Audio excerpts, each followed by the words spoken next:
పోలీసులకు ఎవరో ఒక సైకో లాంటి వ్యక్తి పబ్లిక్ మీద రాళ్ళు చేస్తున్నాడు, మహిళల మీద రాళ్ళు చేస్తున్నాడు అనే సమాచారం రావడంతో ఇమ్మీడియట్గా కూడా mobile vehicle Gangavaram police station సంబంధించిన మొబైల్ వెహికల్ డ్రైవరు ధనుంజయ్ ఇమ్మీడియట్గా అక్కడికి వెళ్ళడం జరిగింది.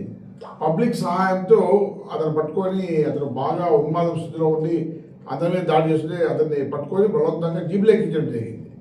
జీబులో ఎక్కించి అతన్ని పోలీస్ స్టేషన్ తీసుకురావడానికి ధనుంజయ్ కారులో స్టీరింగ్లో కూర్చుంటే వెనక నుంచి అతని మీద దాడి దిగి అతను కంట్రోల్ చేయడానికి వెనక్కి వచ్చాడు. ఆ లోపు అతను ఆ వ్యక్తి సైకో లాంటి వ్యక్తి ఫ్రంట్ సీట్లోకి వెళ్ళి హైవే మొబైల్ వెహికల్ తీసుకొని స్పీడ్గా వెహికల్ పోతూ మధ్యలో ఒక ఆటోకు 2 టూ వీలర్స్కు దానికి వచ్చి వెహికల్ బ్యాలరీ డ్యామేజ్ అయిపోయింది.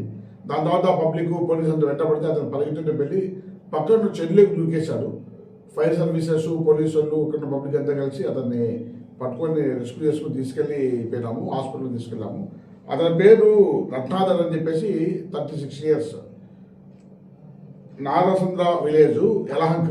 రాత్రి వాళ్ళ భార్యను బాగా తాగి కొట్టి బాగా హాస్పిటల్లో జాయిన్ చేసి వాళ్ళ అమ్మ అని పెట్టాడు. అతను విచారించిన సైకో లాంటి ఫీలింగ్తో హెవీ డ్రింకర్ 4-5 రకాల మందులు తాగుతూ ఉంటారని చెప్పి తాగినప్పుడు సైకోలాగా బిహేవ్ చేస్తున్నారని చెప్పి వాళ్ళ అమ్మ నాన్న చెప్పారు. నైట్ కూడా వాళ్ళ భార్యను బాగా కొడితే వాళ్ళ భార్య కూడా యలహంకలోనే హాస్పిటల్లో జాయిన్ అయ్యింది. అక్కడ దాని 11 గంటల సమయంలో ఈ మధ్యాహ్నం వచ్చి ఇట్లా పెట్టినా అన్నాడు. వాడిని అదుపులో తీసుకున్నాము, వాడి మీద కేసు కట్టినాము, రిమాండ్ కూడా పంపిస్తున్నాము. గట్టిగా కౌన్సిలింగ్ కూడా వేసి యాక్ట్ ఏంటి, తాగడం ఏంటి, చట్టం ఏంటి, ఏముంటుందో మొత్తం అంతా అర్థమయ్యేలాగా చెప్తున్నాము. ఇంకా అతని మీద వాళ్ళ ఫాదరు వాళ్ళు వస్తామన్నారు. ఇంకా పూర్తి డీటెయిల్స్ తీసుకొని అతని మీద ఏం కేసు ఉన్నాయి ఏమున్నాయి కాబట్టి అయితే ఫస్ట్ టైం అంటున్నాడు. రాత్రి తాగిన మధ్యలో వచ్చేసాను, భార్యను గొడవ పడి ఇంట్లో వాళ్ళు కొడుతుంటని చెప్పారు. దీనిపైన సమగ్ర విచారణ జరుగుతూ ఉంది.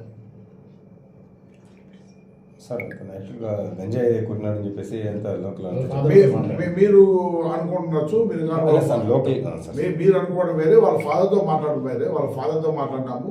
ఇతని పైన ఆల్రెడీ రాత్రి అక్కడ తాగి వైన్ షాప్ తాగి వాళ్ళ భార్యను బాగా కొడుతూ వాళ్ళ భార్య స్టిల్ ఇన్ హాస్పిటల్ అక్కడే వచ్చాడు. అతను రావడం కూడా రాత్రి 9 అక్కడ నుండి వీడియో చెప్తున్నాము. రాత్రి 11 దాకా కూడా బెంగళూరు ఉన్నాడు. అతను మార్నింగ్ వచ్చాడు. మా ఫాదర్ వాళ్ళ ఇంటికి రాణించుకోలేదు. వాళ్ళ ఫాదర్ వాళ్ళు కూడా రమ్మంటున్నాము, పిలిపిస్తున్నాము. దీనిపై పూర్తిగా సమగ్రపరిచారు. ఓన్లీ అతనికి ఇక్కడ నాన్ లోకలు, తర్వాత డాక్టర్ అది బ్లడ్ నమ్మడంలో కూడా సేకరించినాం. అందులో ఏమున్నది అని చెప్పి పూర్తిగా నమ్మన్నామని. రాత్రి 11 o'clock అక్కడ వచ్చినాక వచ్చాక 2 o'clock అవుతుంది. ఆవిడప్పుడు ఎటువంటి సర్కమ్స్టెన్స్ ఉంటాయి టికెట్వి అటువంటి ఏమి ఉండకపోవచ్చు. అయినా పూర్తిగా అన్ని రకాలుగా విచారిద్దాం. Thank you.